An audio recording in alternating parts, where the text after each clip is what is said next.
अथ मंत्रपाठः।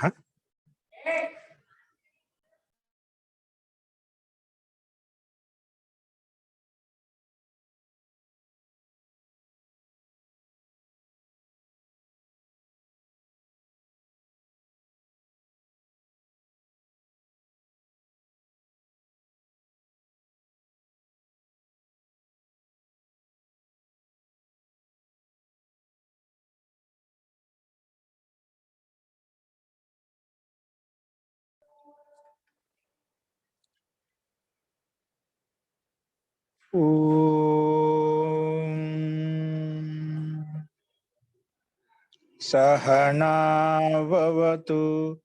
सहनौ भुनक्तु सह वीर्यं करवावहै तेजस्विनावधीतमस्तु मा विद्विषावहै। ओम शांति शांति शांति। सर्वेभ्यो नमः। अंदरिकी नमस्कारम अंडी। మనము బహువ్రీహి సమాసంలో వాక్య నిర్మాణం చేస్తున్నామండి. నిన్న కొన్ని వాక్యాలు చెప్పుకున్నాము. ఈరోజు అదే క్రమంలో కొన్ని ఇంకా వాక్యాలు బహువ్రీహి సమాసానికి సంబంధించి ఎలా ఉంటాయి, ఏ విధంగా ఉంటాయి అవి గమనిద్దాము. చూడండి,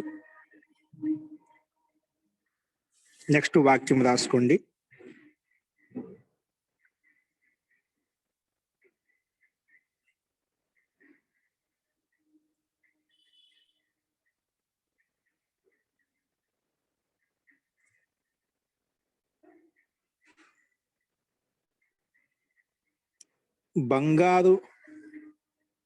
బంగారు నగలు కలిగినటువంటి స్త్రీలు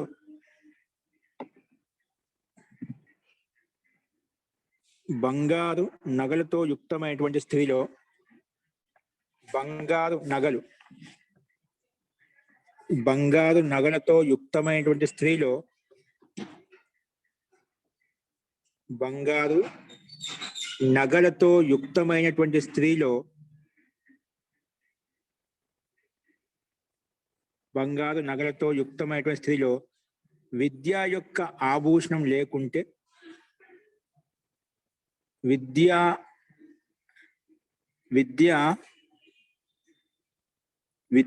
లేశమాత్రం కూడా లేకుంటే, విద్య లేశమాత్రం కూడా లేకుంటే, విద్య లేశమాత్రం కూడా లేకుంటే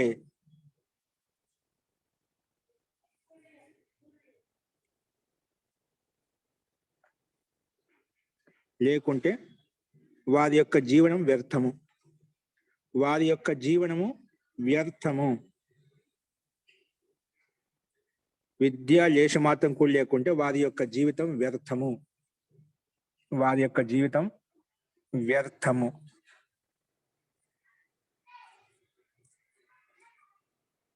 వారి యొక్క జీవితం వ్యర్థము.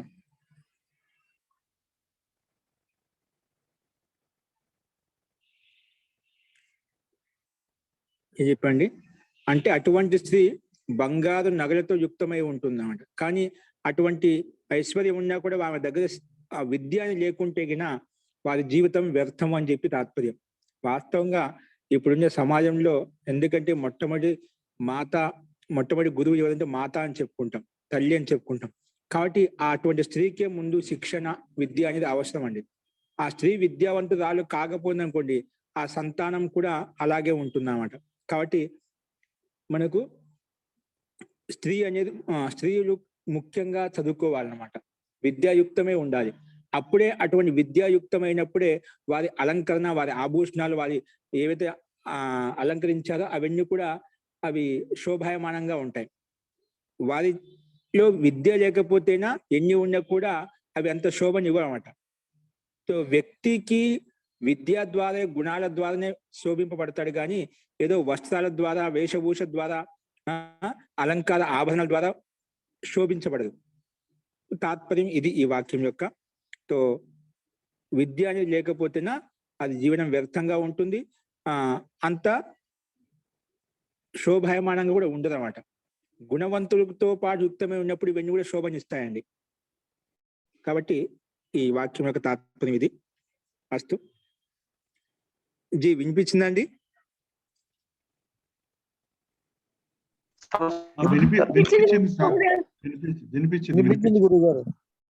జీ ఓకే అండి. సో దీని ఆన్సర్ రాసుకోండి.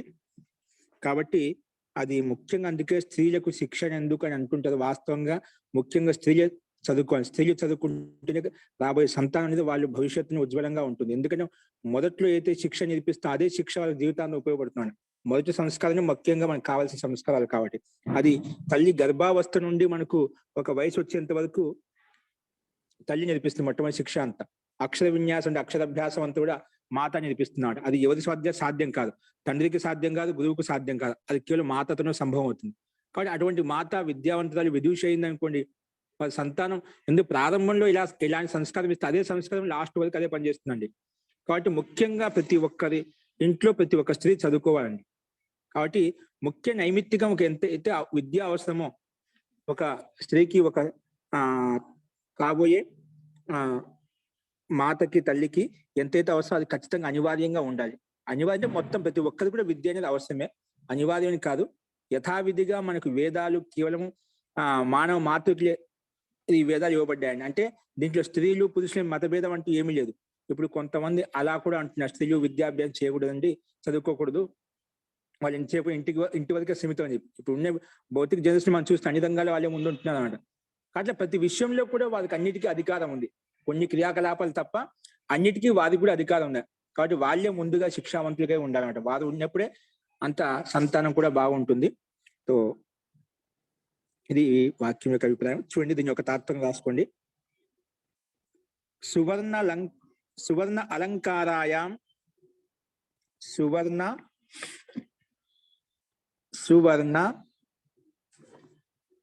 సువర్ణ అలంకారాయాం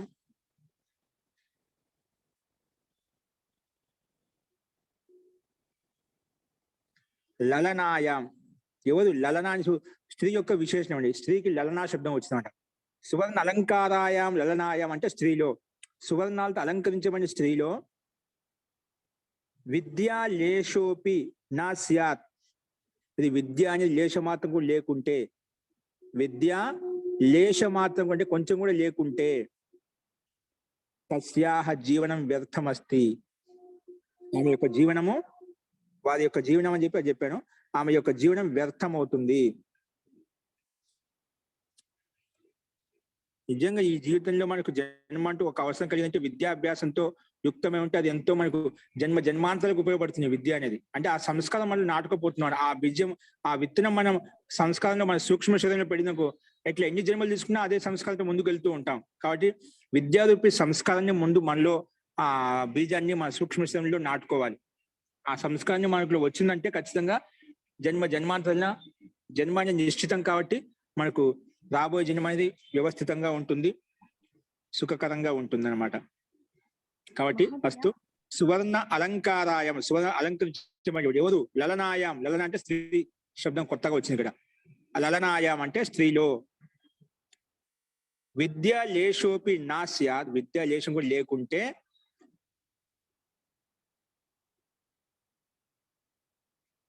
స్యాత్ తతః అపార్థకమేవ తస్య జీవితం.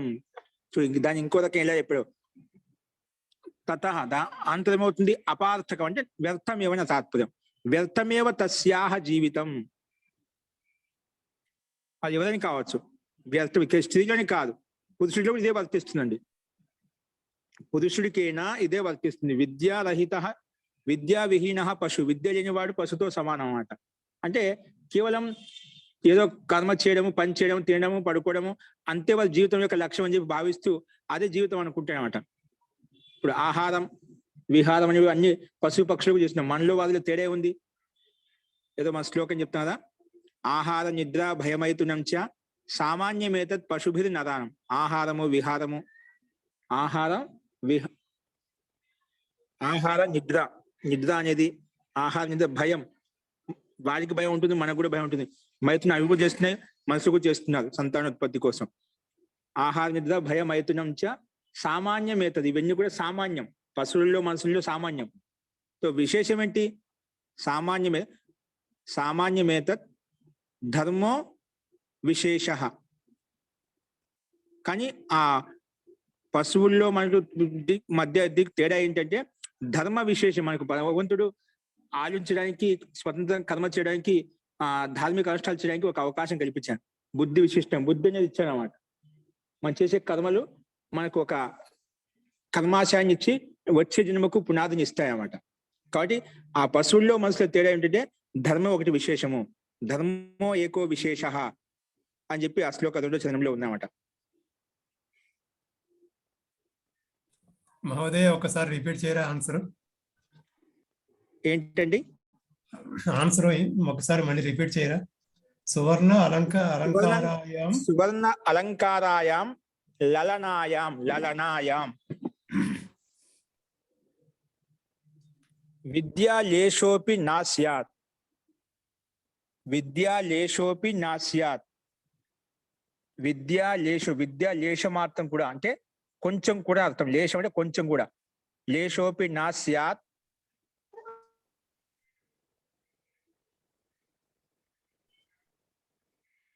నా స్యాత్ తతః, దానివల్ల ఏమవుతుంది? అపార్థకమేవ తస్య జీవితం. అపార్థకం అంటే వ్యర్థం అని అర్థం. అపార్థకమేవ తతః తతో అపార్థకం ఏవ తస్య జీవితం.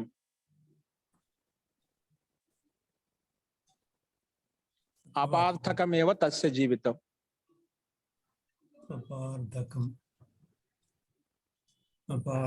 అపార్థకం ఏవ తస్య జీవితం. ఓకేనా? లేదా మనం ఇంకో దగ్గర రాసి అంటే తస్యాహ, ఇప్పుడు స్త్రీ విషయం చెప్పాం కాబట్టి తస్యాహ జీవితం వ్యర్థమేవ.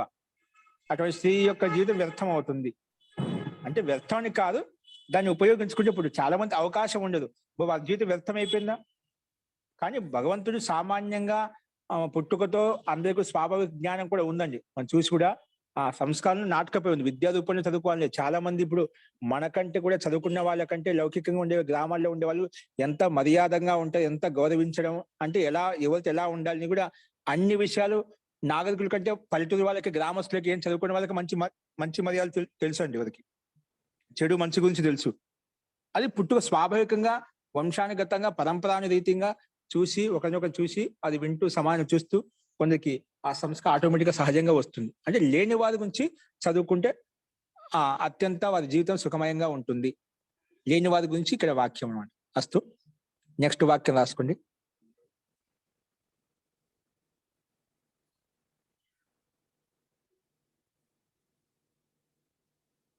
ఇక్కడ రాలిపోయినటువంటి ఆకుల రాలిపోయినటువంటి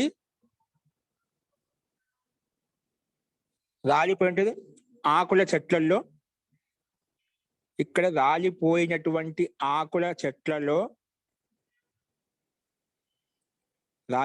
ఆకుల చెట్లలో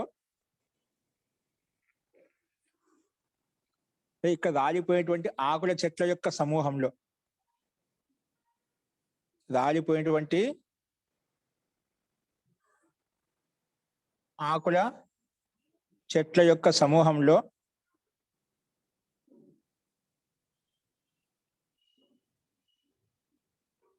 ఆ యువకుడి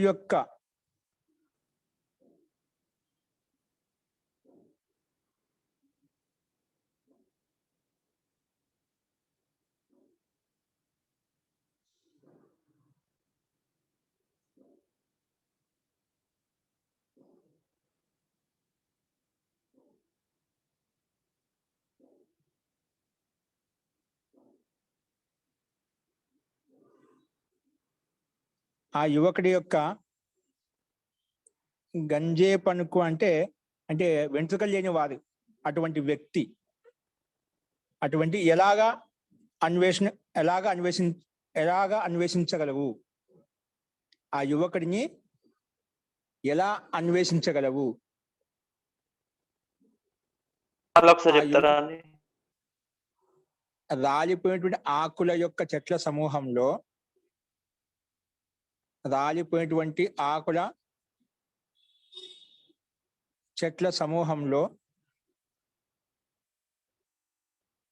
ఆ యువకుడి యొక్క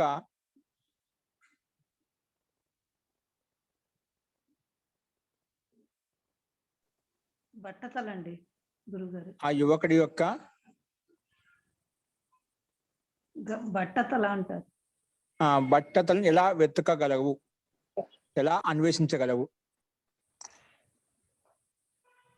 మహోదయ ఎలా బట్టతల అన్వేషించగలవు? యువకుడిని అన్న మహోదయ. ఏంటండి? ఆ యువకుడిని ఎలా అన్వేషించగలవు? బట్టతల గల ఆ యువకుని ఎలా అన్వేషించగలరని రాసుకోమంటారండి. అలా రాసుకోవచ్చు. తాత్పర్యం వస్తుంది. నేను ఇక్కడ యథార్థంగా దీంట్లో ఉండే వాక్యాన్ని అనువదించాను, హిందీ వాక్యాన్ని. బట్టతలగా యువకుని ఎలా అన్వేషించగలవు?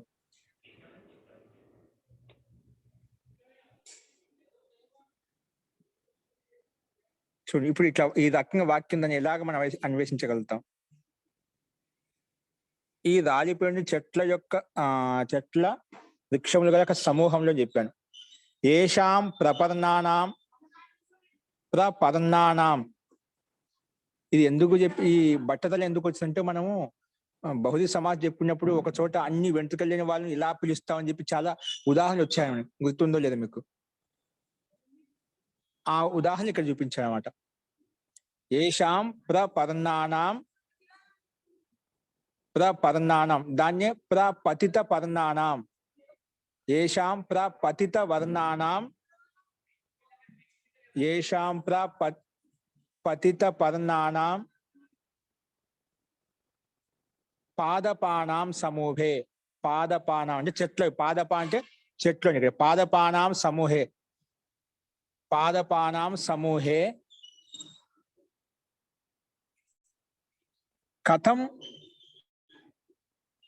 కథం ఇవ తం యువ కలితం అంటామండి. ఆ బట్టతల్ని ఏమంటాం? యువ కలితం గవేషయిష్యత. మహోదయ ఒకసారి వాక్యం మళ్ళీ చెప్పరా? ఏషాం ప్రపర్ణానాం.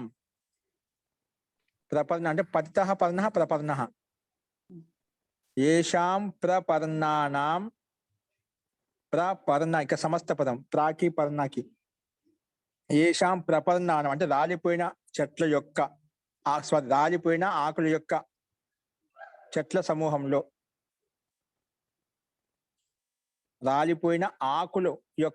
సమూహంలో, ఓకే. సో ఏషాం ప్రపర్ణానం దాన్ని ఇంకో రకం చెప్పాలంటే ప్రపతిత పర్ణానాం.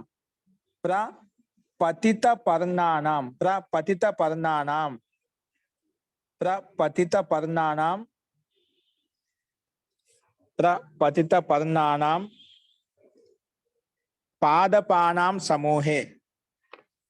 పాదపానాం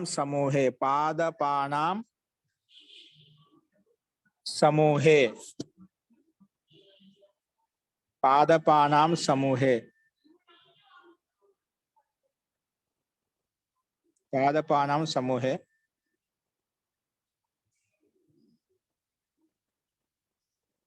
కథం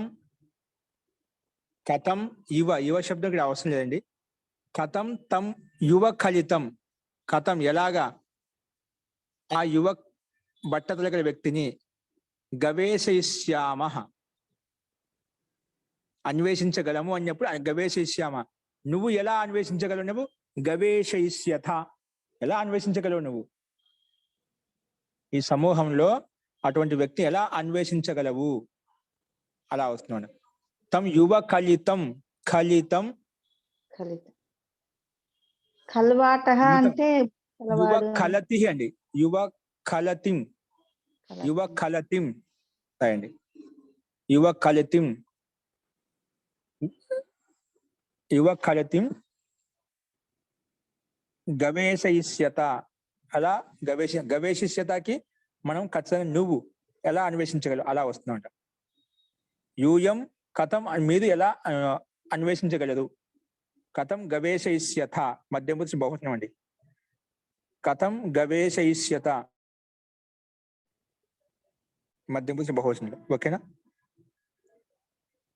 నెక్స్ట్ రాసుకోండి.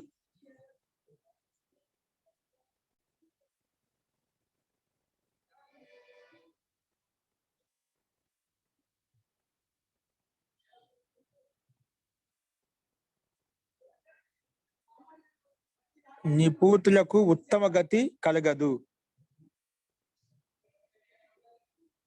నిపూతోంకి, ఈ నిపూతోం అనేది ఏంటో చెప్తాను. ఓకే అండి. నిపూతోంకి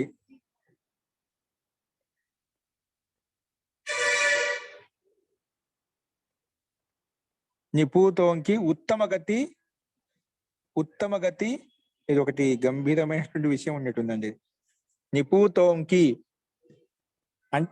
ఉత్తమ గతి కలగదు. అటువంటి ప్రసిద్ధి నైష్టిక బ్రహ్మచారులలో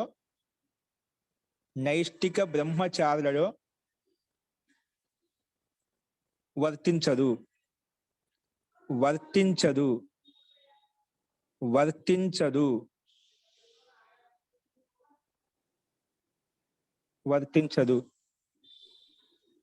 మళ్ళీ అంటే మహోదయ ఏమన్నా నిపూతియా నిపూతోంకి అంటే తాత్పర్యము ఎవరికైతే సంతానం లేదో అటువంటి వ్యక్తి, లేదా పెళ్లి చేసుకుని వ్యర్థం ఇక్కడ తిరుగుతున్నాడు, అటువంటి వ్యక్తికి ఉత్తమ గతి కలగదంట. నెక్స్ట్ జన్మ అంటే ఉత్తమ గతి అంటూ ఉండదు అనమాట. అంటే జీవనం వ్యర్థం అవుతుంది కదా. లేదు అది అందుకే ఎవరికైతే అంటే ఇప్పుడు ఇది మళ్ళీ అతివ్యాప్తి కాకుండా అంటే ఎవరైతే పెళ్లి చేసుకుంటే వారికి అందరూ ఉత్తమ గతి కలగదా. ఎవరైతే నైష్టిక బ్రహ్మచర్యాన్ని వ్రతం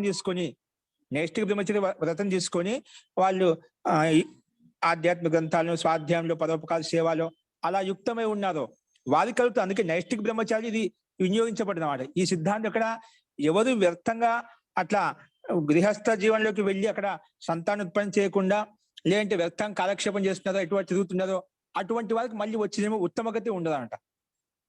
వారికి ఉత్తమగతి ఉండదు. కానీ ఈ సిద్ధాంతము నైష్టిక బ్రహ్మచారులు వర్తించదు అన్నమాట. అయితే బ్రహ్మచారిని వ్రతం చేసుకొని దేశ సేవ పరోపకాల ఆత్మ కళ్యాణం కోసం సమాజ కళ్యాణం కోసం ప్రయత్నం చేస్తున్నారో వాళ్ళు ఇది వర్తించదు. ఓకేనా? కాబట్టి పుట్టిన ప్రతి ఒక్కడు కూడా జన్మ తీసుకున్నారంటే సార్థకం ఎప్పుడవుతుందంటే సంతానోత్పత్తి ద్వారా లేదా విద్యాయుని ద్వారా ఏదో ఒకటి ఉండాలన్నమాట. విద్యాయుని ద్వారా జీవన సార్థకం చేసుకోవాలి, లేదా సంతానోత్పత్తి ద్వారా ఆ జీవన సార్థకం చేసుకుని ఏదో కర్మ చేయాలన్నమాట. అలా చేయకుండా ఉన్నామనుకోండి అపూతోంకి అంటే ఒక సంతానం లేని వారికి అవిద్యమాన పుట్ట, అదే ఆన్సర్ చెప్పుకున్నాం, రాసుకోండి. నైష్టిక బ్రహ్మచారిలో ఇది వర్తించదు. ఓకే, రాసుకోండి. అపుత్రానాం నా పుత్ర అంటే ఎవరికైతే సంతానం కలగదు అంటే సంతానం లేని వారికి ఉత్తమ గతి కలగదు. సంతానం లేని వారికి ఉత్తమ గతి కలగదు, నైష్టిక బ్రహ్మచారిలలో వర్తించదు. ఈ నియమం వాక్యం ఒక్కసారి సంతానం లేని వారికి ఉత్తమ గతి కలగదు. సంతానం లేని వారికి ఉత్తమ గతి కలగదు, నైతిక బ్రహ్మచారులకు ఇది వర్తించదు. అంతేనా గురుగారు? ఈ ప్రసిద్ధి అనేది నైష్టిక బ్రహ్మచారులకు వర్తించదు.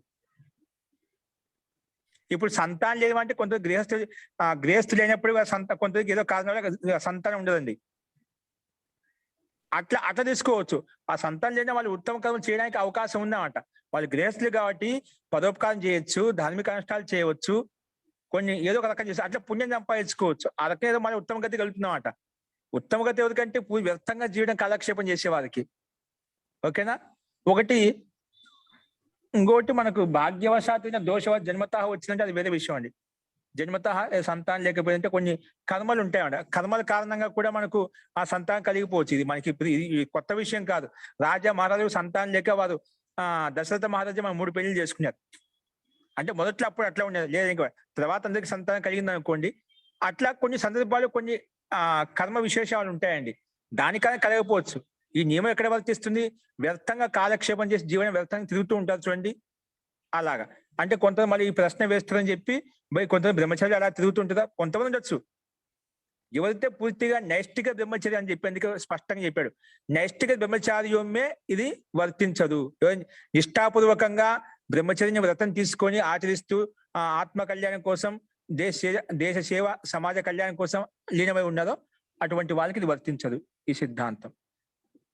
ఓకేనా? అంటే ఉత్తమ గతి కలగాలంటే ఏదో ఒకటి మనకు కర్మ, సృష్టి కర్మ అనేది ఉండాలని, ఉత్తమ కర్మ ఉండాలి. అందుకే అపుత్రానం అంటే అవిద్యమాన పుత్ర, ఎవరికైతే సంతానం లేదు, అవిద్యమాన పుత్ర యస్య సహ, అవిద్యమాన పుత్ర, దాన్ని ఇంకో రకం చెప్పాడు, అవిద్యమాన పుత్రానం, ఎవరికైతే విద్యమానంగా లేదు పుత్ర సంతానము, సద్గతి నా జాయతే, సద్గతి నా జాయతే, సద్గతి ఉత్పన్నం కాదు, సద్గతి నా జాయతే, నా జాయతే,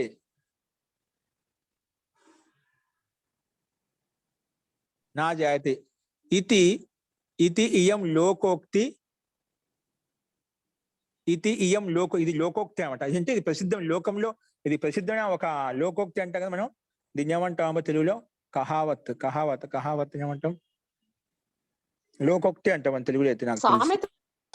సామెత. ఈ సామెత కొంత ఇటువంటి వాళ్ళకి ఉత్తమ గతి కలిగదు, ఇక్కడ తిరుగుతూ ఉంటాం అంతే అని చెప్పి జీవనం వ్యక్తం చేసుకుంటా తిడుతూ ఉంటాం ఒక్కోసారి.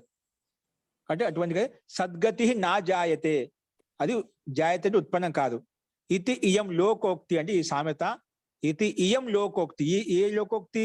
సంతానం లేని వారికి ఉత్తమ గతి కలగదు ఈ లోకోక్తి, ఈ సామెత నైష్టిక బ్రహ్మచారిషు నా సంగచ్చతే, లోకోక్తి నా సంగచ్చతే నైష్టిక వర్ణిషు, నైష్టిక వర్ణిషు అనే నైష్టిక బ్రహ్మచారిషు అని ఏదైనా ఒకటండి. వర్ణిలింగి అని చెప్పి బ్రహ్మచారి కోసం కూడా వస్తుంది వర్ణి శబ్దం. ఇది మనకు కిరాతార్జునీయంలో వచ్చిందండి, సాహిత్యంలో కిరాతార్జునీయం అనే పుస్తకం. సవర్ణిలింగి విదిత సమాయయౌ అని చెప్పి. అస్తు, వర్ణిలింగి అంటే వేషధారి బ్రహ్మచారి, అలాగా వేషం వేసుకొని బ్రహ్మచర్య వ్రతాన్ని తీసుకొని అయితే ఉన్నారో ఇది వీధిలో వర్తించదు. లోకోక్తి నా సంగచ్చతే నైష్టిక వర్ణిషు, నైష్టిక వర్ణిషు అంటే నైష్టిక తీసుకో ఏ వర్ణ ఉంటే బ్రహ్మచారికి ఒక వర్ణ విశేషం ఉంటుంది కదా, వాళ్ళ సామాన్య అందరి లెక్క ఉండదన్నమాట. నైష్టిక తీసుకుని ఒకటి వాళ్ళకి శ్వేత వస్త్రులు కానీ ఏదో ఒక వస్త్రం ధరించి ఉంటుంది అనమాట. అందుకే నైష్టిక వర్ణిషు, నైష్టిక వర్ణములు వేసినటువంటి వారికి అంటే నైష్టిక దీక్ష తీసుకునేటువంటి వారికి ఈ నియమం వర్తించదు. ఓకేనా? మహోదయ ఒక్కసారి చెప్తారండి.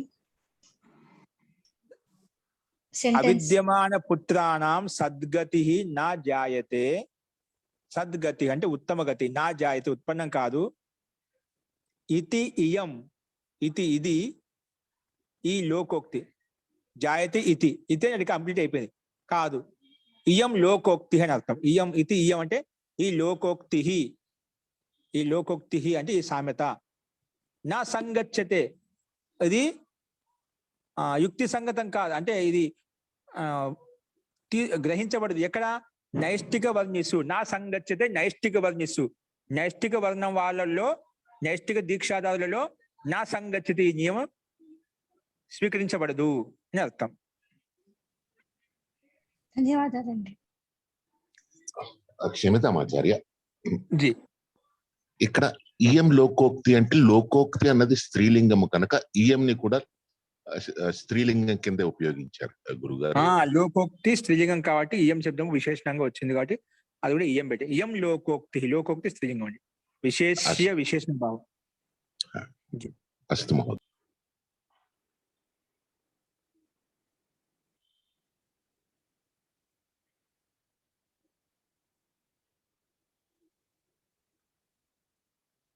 నేను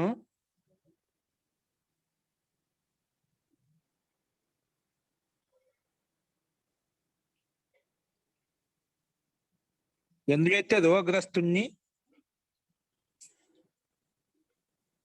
అయితే రోగగ్రస్తుడిగా ఉన్నానో నేను అంటే ఏ అవస్థలో రోగిగా ఉన్నానో, నేను ఏ అవస్థలో అయితే రోగిగా ఉన్నానో అంటే ఎక్కడైతే రోగిగా ఉన్నానో అలాంటి ఈ ఇంటిలో, అంటే నేను ఎక్కడైతే రోగిగా ఉన్నానో అంటే ఎక్కడైతే అంటే ఏ ఇంటిలో అయితే రోగిగా ఉన్నానో అలాంటి ఈ ఇంటిలో అని అర్థం. నేను ఎక్కడైతే రోగిగా ఉన్నానో, రోగగ్రస్తుడై ఉన్నానో అలాంటి ఈ గృహములో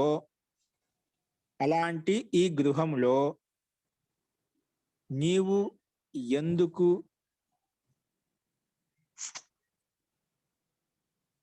అల్లరి చేస్తున్నావు? నీవు ఎందుకు అల్లరి చేస్తున్నావు? నేను ఎక్కడ రోగిగా ఉన్నానో ఆ ఇంటిలో నువ్వు ఎందుకు అల్లరి చేస్తున్నావు అని తాత్పర్యం. నేను ఎక్కడైతే రోగిగా ఉన్నానో అటువంటి ఈ ఇంటిలో నువ్వు ఎందుకు అల్లరి చేస్తున్నావు? సో మచారహేహో, ఎందుకు అల్లరి చేస్తున్నావు? ఇదంతా సమస్త పదం కింద చెప్తున్నాడు. అస్మిన్ రుగ్నే అస్మిన్ లోకోసి, అస్మి రుగ్నో,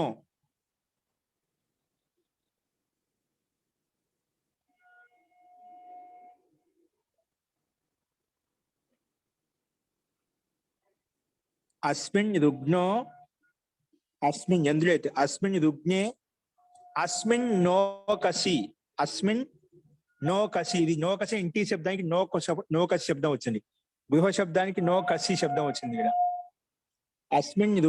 అస్మిన్ రుగ్నే అంటే అస్మిన్ రుగ్నే అంటే ఎక్కడైతే రుగ్నంగా ఉండనో, అస్మిన్ రుగ్నే అస్మిన్ నోకసి,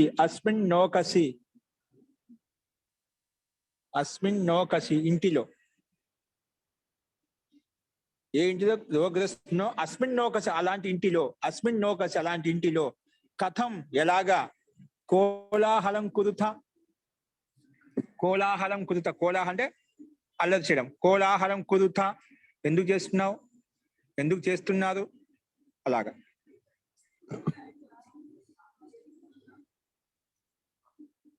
అస్మిన్ రుగ్నే అస్మిన్ నోకసి కథం కోలాహలం కురుత అంటే ఎక్కడైతే రుగ్నుడిగా ఉన్నానో ఆ అస్మిన్ నోకసి అలాంటి ఇంటిలో, కథం మహోదయ కథం అంటే ఎందుకు అని అర్థం. అస్మి రుగ్ని అని ఉంది కానీ అస్మిన్ అని లేదుగా మహోదయ. అస్మి రుగ్నో అస్మిన్ నోకసి అని ఉంది, అస్మిన్ అని లేదుగా మహోదయ ఇక్కడ. అధ్యాహనం చేసుకోవాలి మనం, దీన్ని ఇలాగో రాసుకోవచ్చు. నేనంటే వేరే విధంగా చెప్పడానికి ప్రయత్నం చేశాను. ఇక్కడ అస్మి ఉంది, అస్మి అంటే ఇక్కడ అధ్యాహనం వస్తుంది. ఎక్కడైతే ఏ తస్మిన్ ఉన్నాను అనే అర్థం చెప్పాను, కానీ ఇక్కడ ఉన్నట్టుగా రాసుకోండి, ఇబ్బంది లేదు. అస్మి రుగ్నే, రుగ్నంగా ఉన్నాను అలా వస్తున్నమాట. నేను వాక్యాన్ని హిందీలో అదొక చెప్పాను కాబట్టి దాన్ని బట్టి ప్రయత్నం చేశాను. వాక్యం తెలుగు అనువదించాను కదా. ఇక్కడే ఉంది, మీరు చెప్పిన కరెక్టే. అస్మి ఉన్నాను, ఏంటి రుగ్నే అస్మి, నేను రుగ్నుడిగా ఉన్నాను అలా అర్థం వస్తుంది. అప్పుడు అర్థం అధ్యాసం చేసుకోవాలి. ఇక్కడ అహం అస్మి రుగ్నే అస్మి, నేను రుగ్నుడిగా ఉన్నాను. అస్మి ఉందంటే ఆటోమేటిక్ గా అహం శబ్దం అధ్యాహనం అవుతుంది. ఓకేనా? అస్మి రుగ్నే అలాగూ రాసుకోండి. అస్మి ఏంటి అంటే అహంకి అధ్యాహనం చేసుకుందాం అక్కడ. అస్మి రుగ్నే అంటే నేను ఉన్నాను రోగగ్రస్తుడిగా.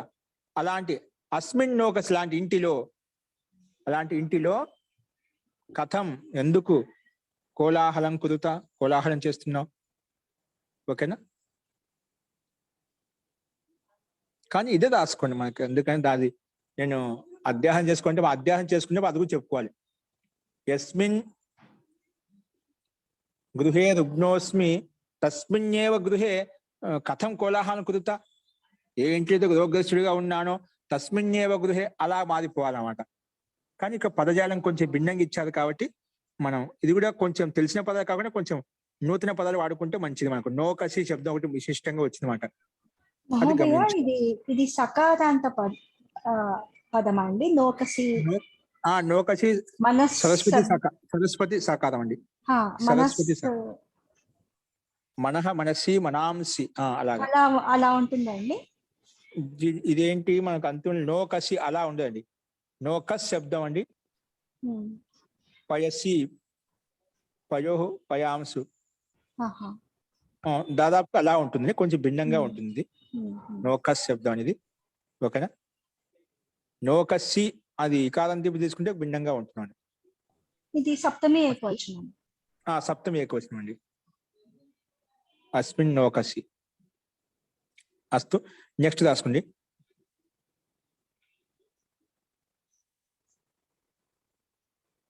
నౌకసి అంటే అర్థం ఏంటి మహోదయ? గృహం అండి, గృహం. గృహమా? సరే. అత్యాచారం చేసినప్పుడు కూడా, అత్యాచారం అయిపోయినప్పుడు కూడా, అత్యాచారం అయిపోయినప్పుడు కూడా లేదా అత్యాచారం జరిగినప్పుడు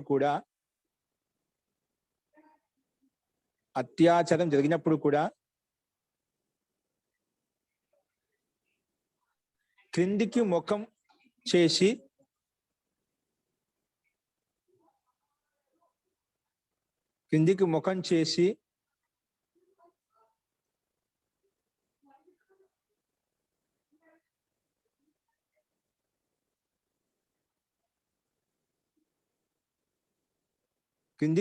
ముఖం చేసినట్టు ఈ విద్వాంసులు అత్యాచారం జరిగినప్పుడు కూడా క్రిందికి ముఖం చేసినటువంటి ఈ విద్వాంసుడు రాయండి ఏకవచనంలో.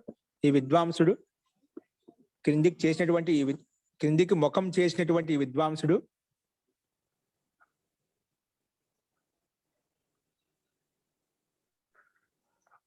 తిరస్కరించబడడా ఏమి? తిరస్కరించబడడా ఏమి అంటే తిరస్కరిస్తాడా లేడా అన్నిటిగా.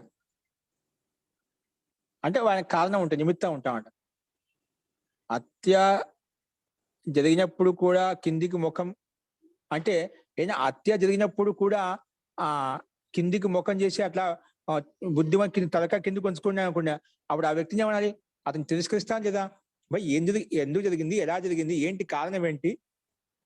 అప్పుడు ముఖం కిందికి పెట్టుకొని ఉన్నాడు ఎలా ఉంటుంది? తిరస్కరించబడతాడు అన్నమాట. అందుకే అత్యాచారం జరిగినప్పుడు కూడా ముఖము కిందికి చేసినటువంటి విద్వాంసుడు తిరస్కరించబడడా ఏమి? తిరస్కరించబడతాడా లేడా అన్నట్టుగా. అతను తిరస్కరించబడడా, అతడు బహిష్కరించబడడా అంటున్నదా? తిరస్కరించడం బహిష్కరించడం రెండు ఒకటే. అతడేం తిరస్కరించబడా, అతడేం బహిష్కరించబడా, ఇంత జరిగిపోయాడా, ముఖం కిందికి చేసుకుని అలాగే ఉండిపోయాడు. ఏంటి దీని అర్థం ఏంటి అన్నట్టుగా. ఎందుకు తిరస్కారానికి పాత్రుడు కాదు అని మనం అట్లా అనుకోవచ్చు మహోదయ. పాత్ర శబ్దం తీసుకోవద్దు, దీని ఆ భావాన్ని తీసుకోవాలి. ఎందుకు తిరస్కరించే పాత్రుడు కాడు, ఎందుకు తిరస్కరించడానికి పాత్రుడు కాడు, ఆ విషయం. ఎందుకు తిరస్కరించడానికి పాత్రుడు కాడు రాసుకోండి. అత్యాచారే సత్యపి జరిగినప్పుడు కూడా, అత్యాచారే సత్యపి సత్తి అపి,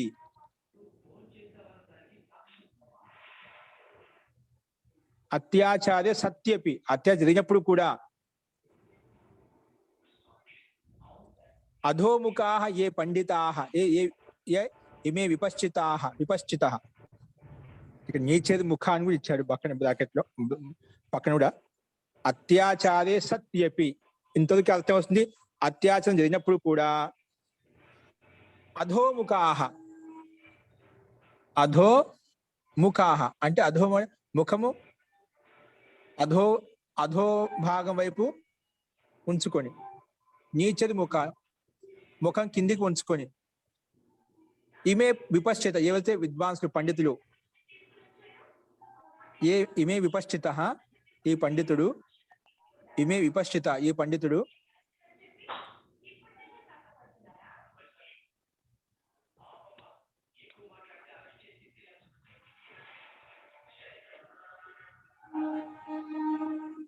విడంబనా భాజనాని సంతి కిం నా విడంబనా భాజనాని సంతి అంటే విడంబనా భాజనాని సంతి విడంబనానికి పాత్రుడు కాడా ఏంటి అంటే విడంబన అనే తాత్పర్యం ఇక్కడ ఏమొచ్చింది బహిష్కరించే అర్థం తిరస్కరించే అర్థంలో కిం అంటే ఇది అవ్యార్థంలో విపశ్చిత నా ఏమి కిము అంటే ఇక్కడ అవ్యార్థంలో ఏదైనా తీసుకోవచ్చు మనం నా విడంబన భాజనాని సంతి నా విడంబన భాజనాని సంతి అంటే విడంబనాకి బహిష్కరించడానికి పాత్రుడు కాడా బహిష్కరించడానికి విడంబన భాజనాని ఇక్కడ విడంబన భాజనాని సంతి నా శబ్దం యాడ్ చేసుకోండి నా విడంబన భాజనాని సంతి విడంబన భాజనాని సంతి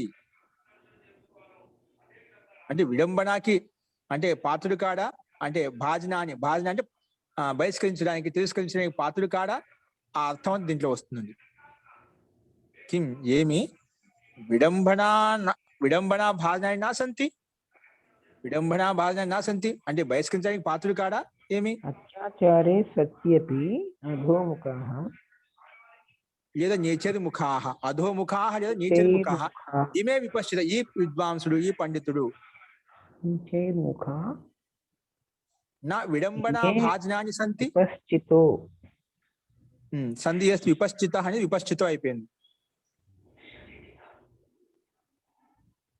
ఓకేనా ఓకే అండి నెక్స్ట్ రాసుకోండి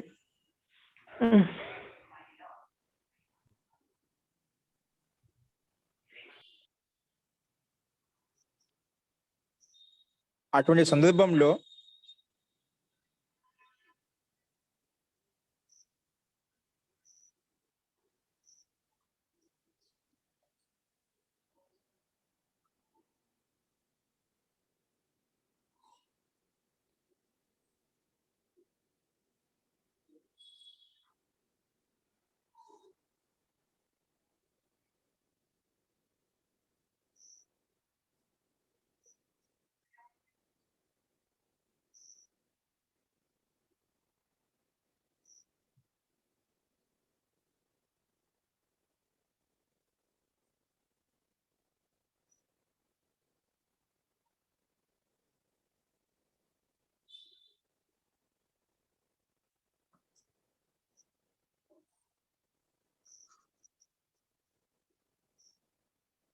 ఒక రాసుకోండి చేతిలో చక్రం ధరించినటువంటి శ్రీకృష్ణుడు చేతిలో పైన ఒక వాక్యం ఉంది మహోదయ 12వ వాక్యం ఉంది 12వ వాక్యం చెప్పు जिसके सीने पर बाल है वह पहलवान దయాలు అది విశ్వాస పాత్ర హై ఏదేదో ఒకటి మంచి కొటేషన్ చెప్పాడు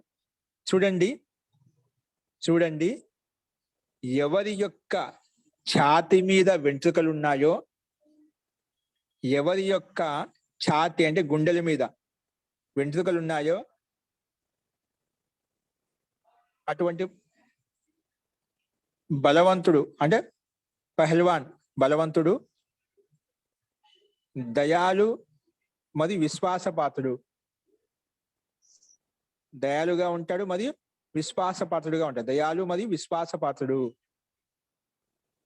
ఇది ఏదో ఒకటి విశిష్టమైన నియమంగా ఏదో గోచరిస్తున్నాడు అంటే ఎవరికి ఉండే అంటే పేదవానికి వర్తించేది ఎవరి గుండెల మీద అయితే వెంట్రుకలు ఉంటాయో అతడు దయాకి అంటే అందరిలో దయాగుణం ఉంటుందంట ఎక్కువ ఇంకా విశ్వాసపాత్రత ఉంటుందంట అంత గమనించలేదు నేను ఒక వ్యక్తిని అయితే గమనించాను అటువంటి వ్యక్తిలో కొంచెం మానవత్వం నీతి న్యాయం అనే కొన్ని లక్షణాలు ఉంటాయండి అంటే అంత అన్యాయం అతను మాత్రం అయితే ఉండడు స్వార్థం భలే ఉండొచ్చు వేరే విషయం కానీ వ్యక్తిగత నియమాలకు వ్యక్తిగత ఆశయాలకు ప్రతి స్వార్థం ఉండొచ్చు కానీ ఇతరుల పట్ల స్వార్థ భావన కోసం ఇతరులు ఏమేం చేయడానికి సిద్ధపడు ఒక మానవత్వం నీ ధర్మం అని కొంత అతనిలో ఉంటాయి ఓకే చూడండి ఎవరి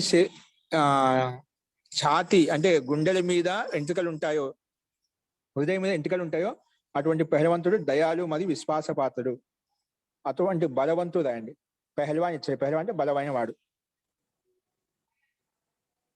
అస్తు, రాసుకోండి.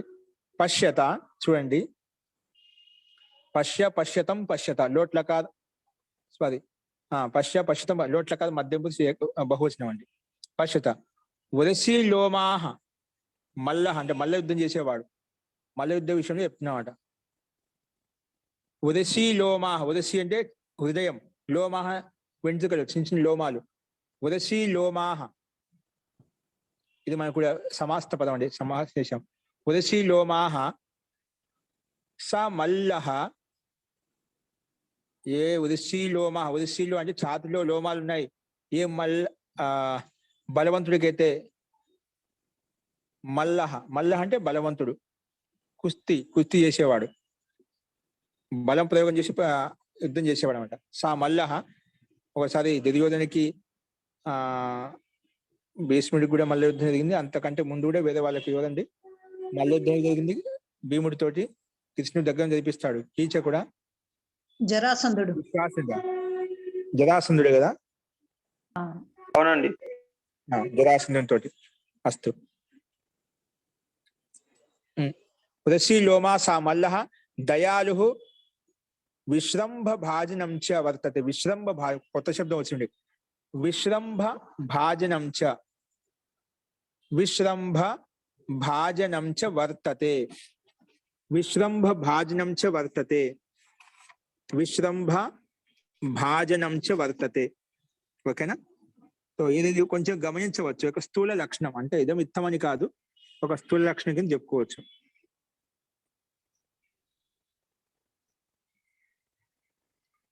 నెక్స్ట్ వాక్యం రాసుకోండి. చేతిలో చక్రధారణం చేసినటువంటి శ్రీకృష్ణుడు,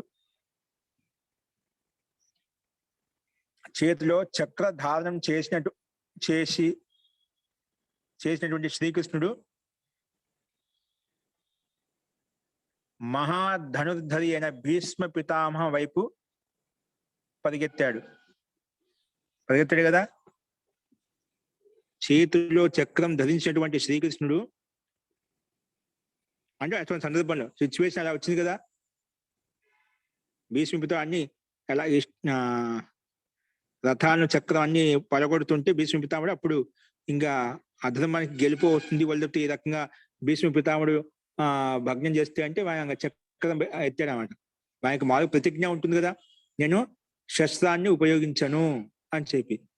కానీ అక్కడ పరిస్థితి చూస్తే ఈయన అధర్మ పక్షంలో కూడా ఈ రకంగా యుద్ధం చేస్తున్నా అంటే మనం కూడా ఏదో ఒకటి ధర్మానికి గెలుపు కోసం ఏం చేయాల్సి చేయక తప్పదని చెప్పి ఆయన కూడా కిందికి వచ్చి చక్రం తీస్తాడు అన్నమాట భీష్ముడి మీదకి. ఎందుకంటే ముఖ్య మూలధారకుడు భీష్మ పితామహుడు. ఆ భీష్మ పితామహుడు ఒకటినే చాలు మొత్తం ఇది కౌరవుని గెలిపించడానికి. కాబట్టి అటువంటి సందర్భంలో కృష్ణుడి కిందికి రావాల్సి వచ్చిన అస్తు. చక్రధారణ చేసినటువంటి శ్రీకృష్ణుడు మహాధనుర్ధారి అయినటువంటి భీష్మ పితామహుడి వైపు పరిగెత్తను. మహాధనుర్ధారి అయినటువంటి భీష్మ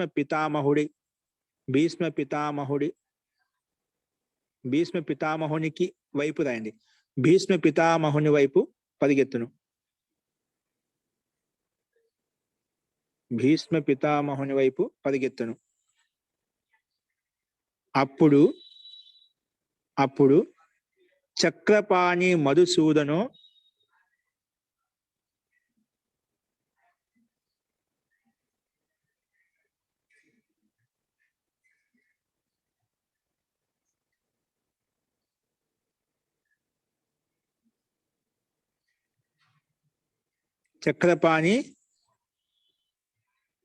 మధుసూదనో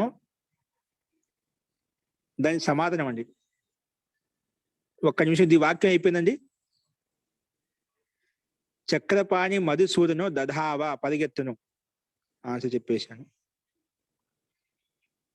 చక్రపాణి మధుసూదన దధావా అంటే చక్ర పాణి యస్య సహ చక్రపాణి ఎవరు చక్రపాణి? చక్ర పాణి యస్య, ఎవరికి చక్రంలో అంటే చక్రం ఉంది పాణి చేతిలో, చక్ర పాణవ్ యస్య సహ, పాణవ్ రాయని విగ్రహవాక్యం చెప్తూ రాసుకోవద్దు, ముందు రాసుకున్నాం. పూర్తిగా రాయలేదండి, చక్ర పూర్తిగా చెప్పలేదు. పాణవ్ యస్య సహ చక్రపాణి, ఎవరి చేతుల్లో అయితే చక్రం ఉందో అటువంటి చక్రధారి ఎవరు? శ్రీకృష్ణుడు అనమాట. ఓకే. చక్రపాణి మధుసూదన, చక్రం చేతిలో చక్రం ధరించినట్టు మధుసూదనుడు అంటే శ్రీకృష్ణుడు. దధావ పరిగెత్తాడు, ఎక్కడికి? మహాధనుర్ధర్ భీష్మం ప్రతి, అంటే భీష్ముడి వైపు, భీష్మ పితామహుడి వైపు. మహాధనుర్ధరం భీష్మం ప్రతి, మహాధనుర్ధారి అయినటువంటి భీష్మ పితామహుడి మహావుడి వైపు పరిగెత్తను.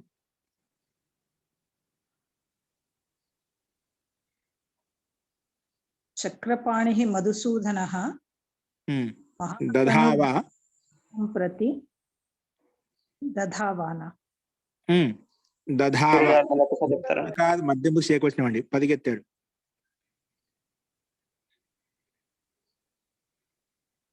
ఇది క్రియాపద లాస్ట్ పెట్టుకోవచ్చు. చక్రపాణి మధుసూదన మహాధనుర్ధరం భీష్మం ప్రతి దదాభ, అటువైపు పరిగెత్తాడు. క్రియాపదం మధ్యం ఇచ్చాడనమాట. చక్రపాణి మధుసూదనం పరిగెత్తాడు, ఎక్కడికి? మహాధనుర్ధరం భీష్మం ప్రతి, మహాధనుర్ధరం అటువంటి భీష్మ పితామహుడి వైపు అని. అది వక్త యొక్క వివక్షను బట్టి ఉంటుంది. వక్త అప్పుడు ఆ రకం చెప్పాలనుకున్నా కంటే క్రియాపదం మధ్యలో వచ్చిందన్నమాట. పరిగెత్తాడు ఎక్కడికంటే ధనుర్ధరుడు అయినటువంటి భీష్మ పితామహుడి వైపు అని చెప్పి. నెక్స్ట్ వాక్యం రాసుకోండి.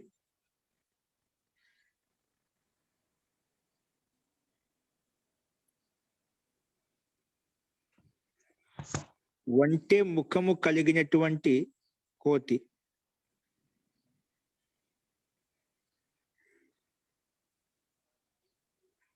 ఒంటికే అంటే ఒంటెకు సమానం,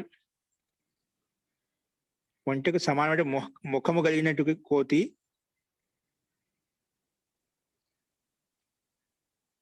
అనేక చెట్లను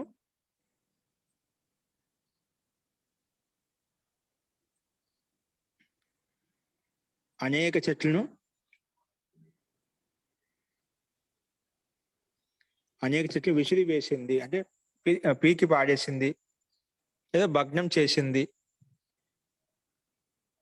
అనేక చెట్లను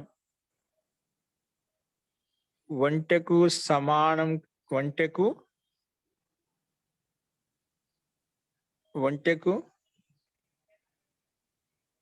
సమానమైన ముఖము కలిగిన ఒంటె యొక్క ముఖము లాంటి కోతి అనకూడదు మహోదయ. ఒంటె యొక్క ముఖము లాంటి కోతి.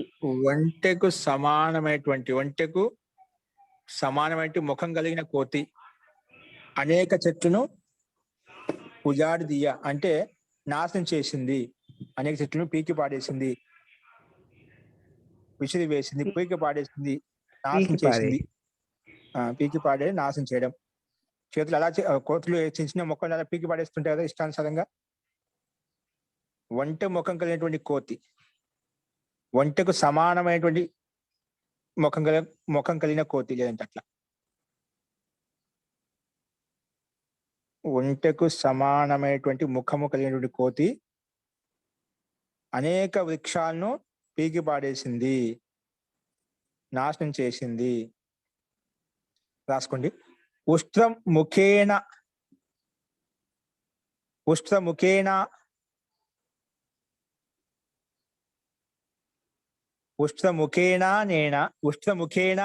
అనేన, ఉష్ట్రముఖానికి సమానమైనటువంటి, అనేన అంటే అనేన బందరేన, అనేన కపిన అలాగొస్తుంది. ఉష్ట్రముఖేన అనేన కపిన, అలాగా. ఉష్ట్రముఖేన అనేన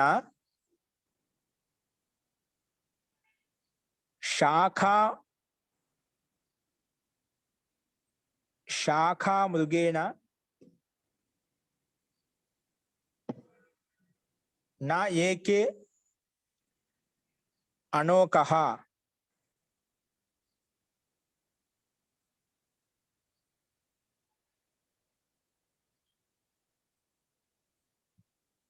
ఉష్ణముఖేన అనేన కపిన రాయండి. కపిన అంటే కోతి ద్వారా. అనేన కపిన అనేకాన్ వృక్షాన్ రాయండి. ఇక్కడ వేరే విధంగా ఇచ్చాడు, అది అవసరం లేదు. అనేకాన్ వృక్షాన్ వ్యనాశయంత నాశనం చేసింది. అనేకాన్ వృక్షాన్ వ్యనాశయంత అనేకమైన వృక్షాలను నాశనం చేసింది. అనేకాన్ వృక్షాన్ వ్యనాశయంత అనేకాన్ వృక్షాన్ వ్యనాశయంత నాశనం చేసింది. ఉష్ణముఖేన అనేన నా ఏకాన్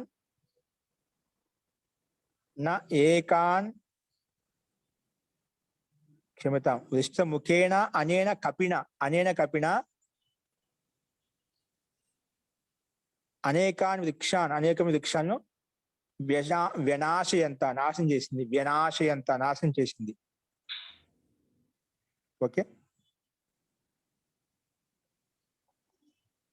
మహోదయ, చెప్పండి. ఇక్కడ ఉష్ట్రముఖేన కపిన రాసుకుంటే అనేన కపిన, ఈ కపి ద్వారా. సరే మహోదయ. అనేది విశేషం, కపినానికి విశేషణం. సరే ఉష్ణముఖం కలిగిన కపి ద్వారా అంటే ఊంటికి సమానమైన ముఖం కలిగిన కపి ద్వారా అనేకాన్ వృక్షాన్ అది రాసుకోండి. మళ్ళీ శాఖామృగి అని చెప్పి శాఖామృగి తీసేయండి. ఇక్కడ తీసేసాం. అనేకాన్ వృక్షాన్ వ్యనాశయంత. సరే మహోదయ, రాసుకున్నాం. నెక్స్ట్ ఒకటి రాసుకోండి. బ్రహ్మదేవుడి యొక్క సామ్రాజ్యంలో, బ్రహ్మదేవుడి యొక్క సామ్రాజ్యం కాదు ఇక్కడ, బ్రహ్మదేవ్ ఒక పేరు ఇక్కడ నామవాచకం. బ్రహ్మదేవుని యొక్క బాడే అంటే ఏంటంటే అప్పుడు మనకు ఆవులు నిలబడటానికి పశువులు నిలబడటానికి కొంచెం కంచె వేసేవాళ్ళండి. ఏమంటారండి, ఇప్పుడు ఆవులు నిలబడుతూ ఉంటారండి. అవి మేకలు నివాస స్థానం అన్ని ఒక చోట పెడుతున్నారు. దాంట్లో ఒక బాడ కట్టేస్తారు చుట్టూ, ఎక్కడ బయటికి వెళ్ళకుండా. కంచె అంటారా ఏమంటారండి? పశుగొట్టం. కంచె అంటారు మహోదయ, దడి అంటారు, కంచె అంటారు. ఆ కంచె రాసుకోండి. బ్రహ్మదేవుని యొక్క కంచెలో దాదాపుగా 10 గుర్రములు, దాదాపుగా 10 గుర్రములు, 20కి దగ్గర ఆవులు, 20కి దగ్గర ఆవులు,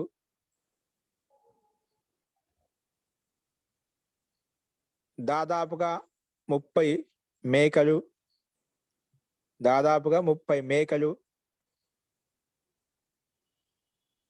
ఇంకా ఒక 50 కంటే ఎక్కువ భేడేహే గొర్రెలు కూడా ఉన్నాయి.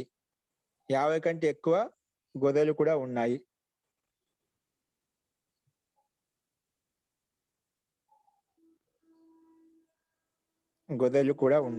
రాసుకోండి.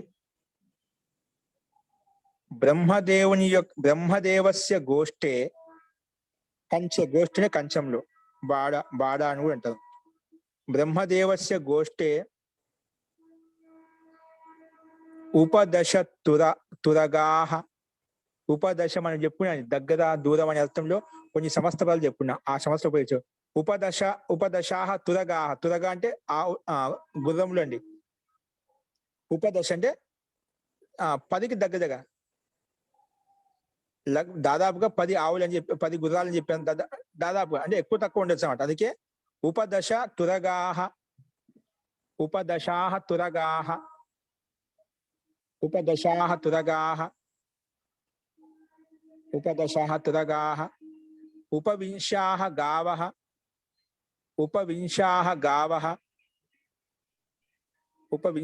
గావః. ఆసన్న త్రింశాహ. ఉపవింశ అంటే 20కి దగ్గర గావః అంటే ఆవులు. 20కి దగ్గర ఆవులు. గావః అంటే ఆవులు. ఆసన్న త్రింశాహ అంటే ఆసన్న త్రింశ అజా ఆసన్న త్రింశ అంటే 30కి దగ్గర ఆసన్న త్రింశ ఇవన్నీ శబ్దాలు వచ్చాయని మనకు. ఆసన్న త్రింశాహ ఆసన దగ్గర 30 అజా అజాహ ఆసన్న త్రింశాహ అజాహ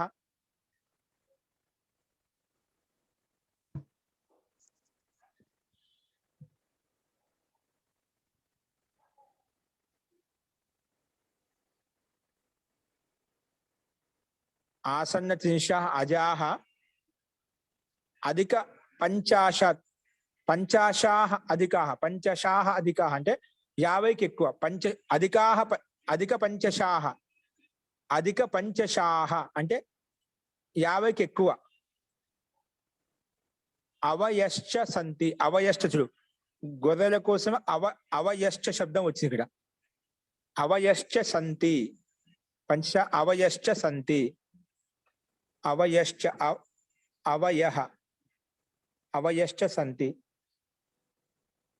ఆయవశ్చ సారీ అవయశ్చ అవయశ్చ సంతి అవయః అవయః అవయశ్చ సంతి. ఓకేనా? అవయశ్చ సంతి.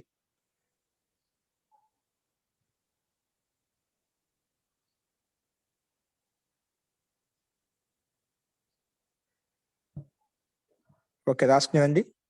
గురుగారు ఉపదశ కంచె అంటారు కదా, దొడ్డి అంటారండి. దొడ్డి తెలుగు దొడ్డి కూడా అంటారు. దొడ్లో ఆవడి. పశువుల కావడి ఆవడి అని కూడా అంటారు. అదే రకరకాల ఒక్కొక్క ప్రాంతంలో ఒక రకం పిలుస్తాం. పశువులు కొట్టం పశువుల అంటారు కొట్టం గురుగారు. పశువుల కొట్టం అంటారు. అంటే కొట్టం అనేది చిన్నగా ఉంటుంది. పశువులు ఎక్కడ 100-50 అప్పట్లో ఆవులు బాగా పెంచేవాళ్ళండి. ఇప్పట్లో విని పరంపర నష్టమేది కానీ మందులు ఆవులు వచ్చేటివి అన్నమాట. చావడి పశువుల అంటారు. కొట్టంకి ఏదో వ్యక్తిగతంగా మనకి ఏదో ఒక 2, 3, 4, 10 వరకు కూడా పశువుల కొట్టంలో కట్టేసుకున్నా అని చెప్తామంట. కానీ ఎక్కువగా ఉన్న బావడి లేదా కంచెలో దొడ్లో అన్నట్టుగా ఏదో కొంచెం విశాలమైన ప్లేస్ ఎక్కడైతే ఉంటుందో అక్కడ నిలబెట్టేవాళ్ళు. ఆవుల పాక అని చెప్పి లేదంటే అస్తు. ఇక్కడ ఒక వాక్య రచన కూడా అంటారండి. పశువులు కొట్టామని కూడా అంటారు. జీ అవునండి. ఒక విద్వాంసుడు 12 నెలల్లో 20 గ్రంథాలు రాశాడంట. ఒక విద్వాంసుడు 12 నెలల్లో 20 గ్రంథాలు రాశారు. 20 గ్రంథాలు రాశారు. ఒక విద్వాంసుడు 12 నెలలలో ఒక కాకుండా ఈ విద్వాంసుడు రాయండి. సరే ఒక విన ఏకహ విపశ్చితం రాసుకోండి. ఇబ్బంది రాసుకోండి.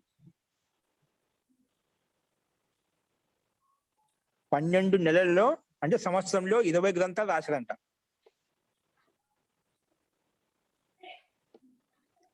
రాసుకోండి. ఏకహ విపశ్చిత్ అంటే ఒక విద్వాంసు. ఏకహ విపశ్చిత్ ఒక విద్వాంసుడు. విద్వాంసుడికి వచ్చిన శబ్దం ఇక్కడ. ఏకహ విపశ్చిత్ అయం విపశ్చిత్. అయం అంటే ఈ విద్వాంసుని అర్థం. అయం అంటే ఈ విపశ్చిత్ అర్థం. ఏక శబ్దం చెప్పా కాబట్టి నేను ఏక చెప్పాను ఇక్కడ. లేదంటే అయం విపశ్చితం రాసుకోవాలి. ఈ విద్వాంసుడు అని అర్థం. ఈ విద్వాంసుడు 12 మాసై అంటే 12 మాసములలో అంటే 12 నెలలలో 12 మాసై 12 అంటే 12 12 మాసై 12 మాసములలో 20 గ్రంథాన్ అలేఖీత్ 20 గ్రంథాలే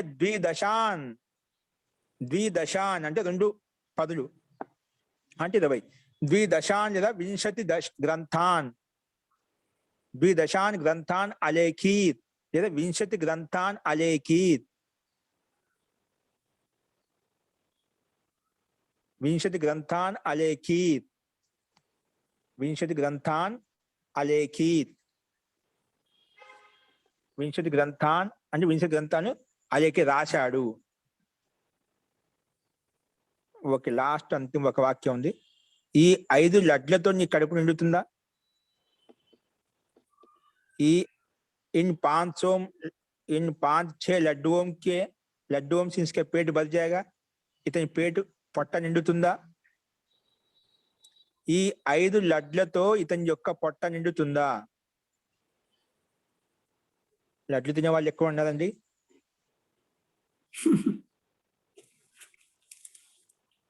ఇప్పుడు ఏం తిన్నా షుగరు, బీపీ ఏదో కొత్త కొత్తగానే వచ్చేస్తున్నాయి. పాపం తినాలప్పుడు తినలేకుండా తినేవాళ్ళు అంత పాతకాల మనుషులు బాగా తినేవాళ్ళు. ఫస్ట్ ఈ రోజుల్లో ఏ ఒకటి బిహి రెండు ఎక్కువ. ఒకటి రెండుతోనే అది ఇంకా జీ బర్ జాతా హై. జీ బర్ జాతా అంటే మనసు ఉబ్బిపోతుందండి, తినలేవు ఇంకా తీపి. ఏ బిహి పంచశైర్ మోదకైహి, పంచశైర్ లేదా పంచమోదకైహి 5 లడ్లతోటి, 5 లడ్లతో పూరిష్యతే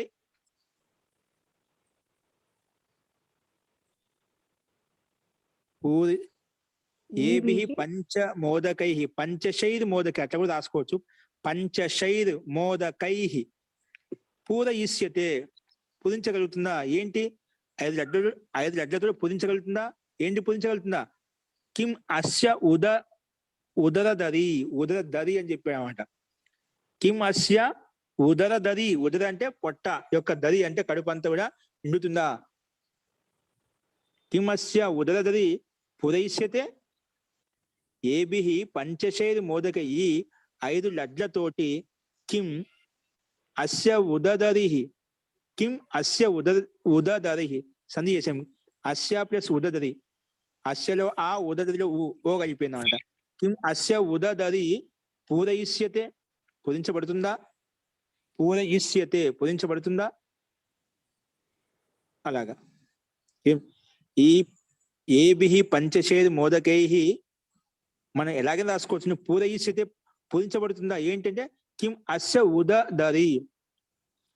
దరి అంటే సార్ ఉదర దరి అంటే పొట్ట నిండా, పొట్ట నిండుతుందా? ఉదర దరి అంటే ఉదరం యొక్క దరి అంటే ఆ భాగం అంతా, ఉదరం యొక్క దరి, ఉదర దరి. దరి అంటే నిండా, ఆ పొట్ట నిండా అనే అర్థంలో. ఆ దరి అంతా అంటే ఆ పొట్ట అంతా, పురయిష్యతే నిండా అనే అర్థంలో. ఓకే, ఇవి అండి. ఇంకా కొన్ని ఉన్నాయి చూద్దాం, లేదంటే దీంతో కొంచెమే ఉన్నాయి. అవి ఆయన కొన్ని ముఖ్యమైన చూసి మనం ఇంకా ముందుకు వెళ్దామండి. అస్తు, రేపు ఆదివారం కాబట్టి సెలవు ఉంటుంది, ఎల్లుండి కలుద్దామండి. అస్తు. ఇంకెవరికైనా సందేహాలు ఉన్నాయండి? బహువీరి ప్రార్థన అయిపోతుందండి. ఏంటండి? ఈ బహువీరి సమాసం ఇక్కడికి అయిపోతుందండి. అయిపోతుందండి. మా అయిపోయిన దాదాపు ఇట్లా ఈ రకంగా ఉంటాయి. కొన్ని చూసాం మనం. ఇంకా వాక్య ఇలాగే ఉంటాయి కాబట్టి అవసరం లేదు. మనం సోమవారం అవిభావ సమాసం స్టార్ట్ చేసుకుందాం అండి. ఓకేనా? ఓకే అండి, ఓకే. మనం అన్ని చూసాము. అట్లా ఈ రకంగా మనకు సమస్త పదాలు వస్తాయి. ఇప్పుడు పంచశైర్ మోదకై మనం చెప్పిన బహు సమయ ఉదాహరణ ఏవైతే వాటిని ఉపయోగించి వాక్యాలు ఉంటాయి. ఈ రకంగా ఉంటాయి చూసాము కాబట్టి మళ్ళీ ఇంకా వాక్యాలు అవసరం లేదు. అవసరమైతే మళ్ళీ చూద్దాం. కాబట్టి రేపు సోమవారం అవిభావ సమాసం అని చెప్పుకుందామండి. ఓకేనా? ఓకే అండి, ఓకే.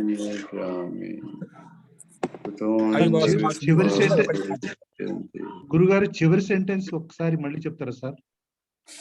చివరి సెంటెన్స్ అంటే ఈ 5 లడ్లతో నీ కడుపు నిండుతుందా అన్నారు చూడండి, దానికి సంస్కృతం. కిం అస్య ఉదరదరి, కిం అస్య ఉదరదరి పూరయిష్యతే, కిం అస్య ఉదరదరి పూరయిష్యతే, కిం పూరయిష్యతే.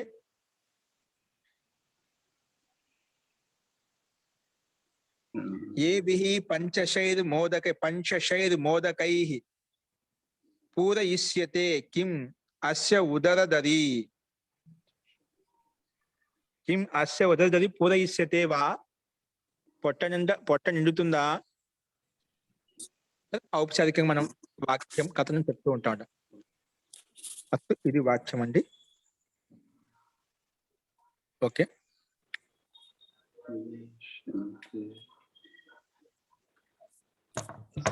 ఓకే అండి. అయితే ఇంకా కొంచెం విశిష్ట వాక్యాలు అంటే నేను రాసి పంపుతాను, గ్రూపులు పెడతా, రాసుకోవచ్చు మీరు కావాలంటే. అస్తు, అస్తు అండి. మంత్రపాఠ.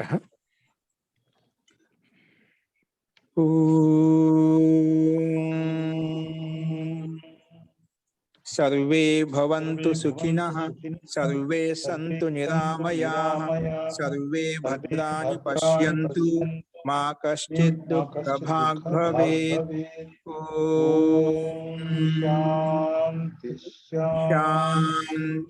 శాంతి శాంతిః. సర్వేభ్యో నమః. అందరికీ నమస్కారం అండి. నమస్కారం. మహోదయ నమస్కారం గురువు. ఒక రెండు డౌట్లు ఉన్నాయి మహోదయ. జీ చెప్పండి.